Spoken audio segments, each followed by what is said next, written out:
Glory. Otu ponchidi mpendi songe zukota. Na mparigwe kewe kwanyi ugonu. Jesus kewere ichabu ngoredo. Ichabu anyamira kombo bochao. Oh yes. Chane bokaka.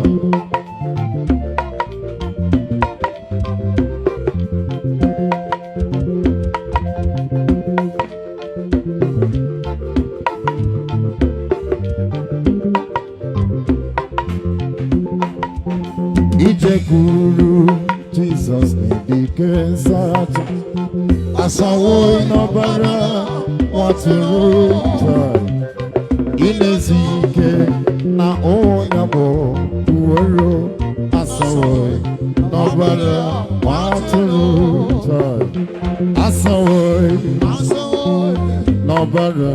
Thank you. Nobara ikena Uwegidi Ochade Kansu Asawo Nobara Waturu. Alright.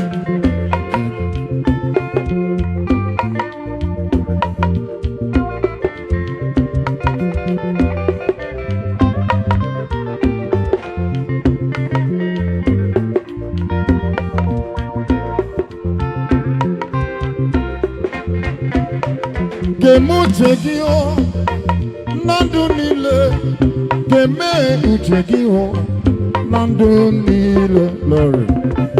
Kemu chegio Lord nandu nile keme uchegio nandu nile.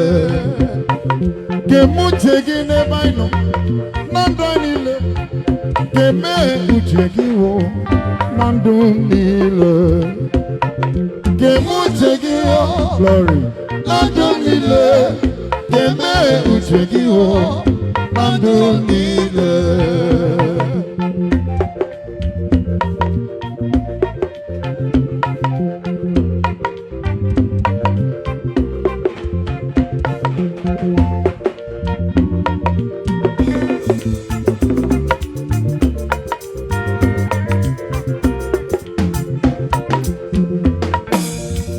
All glory to your name.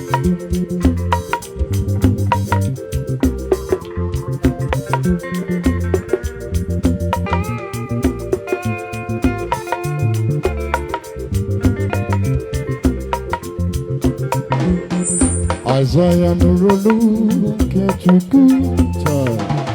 Owesi Nalekwa Amaziga. Glory. Isaiah Nurulu Kechuku Novoda. Owesi Nalekwa Amaziga. Lekwa Zigamo Ebedu Kangeje Noah. Isaiah Nurulu Kechuku Chicharito. Owesi Nalekwa Amaziga. Chani Dugu.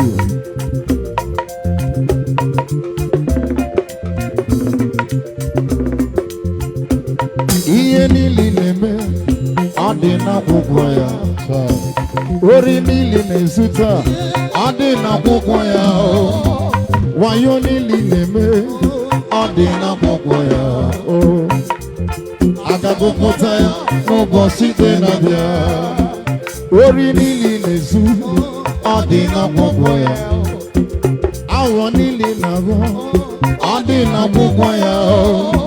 Wayo nili nemeta adina kukwaya. Agagukotaya nobosite nabia. Okuchinekedi Iri Kodinambo Ikechinekedi Kodinambo. Glory. Akwụkwọ nsọ Iri Kodinambo na Bible Gobindi ọ na-egosi mezuzo na Bible Gobindi.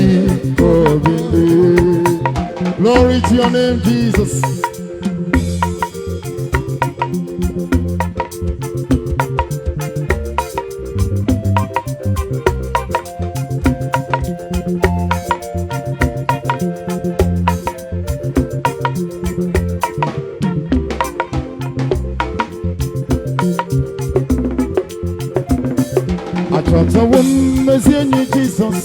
zuru m n'ihe niile ọkama karịa puku ihe mkpụrụ obi m taa ọbọdụ nke bụ Judia kpakpando ụtụtụ ọkama karịa puku iri ihe mkpụrụ obi m taa ọ bụ onye kasị na ebe mgbaba achọtawo izu ike n'ime ya aleluya ọbọdụ nke bụ Judia kpakpando ụtụtụ ọkama karịa puku iri ihe mkpụrụ obi.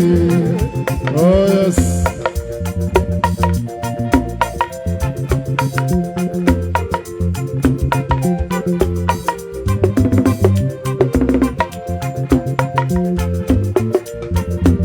Avema daloso oburu nwunye mbụ niile na iruju niile n'ọgọnwụnwụ bebe mgbaba m siri ike obi niile ka ndị so ya bụ arụsị niile ọ na-edebe kwa ụbọchị n'ike nke ya glory asị n'ụwa niile ajụ m ekwensu na nwa site na Jizọs ndị nwe mmeri aleluya ọbọdụ nke bụ Judia kpakpando ụtụtụ ọkama karịa puku iri mkpụrụ obi. Oh yes. Chi anyị bụ ọgaranya ọ na-emekwa ọgaranya. Oh yes.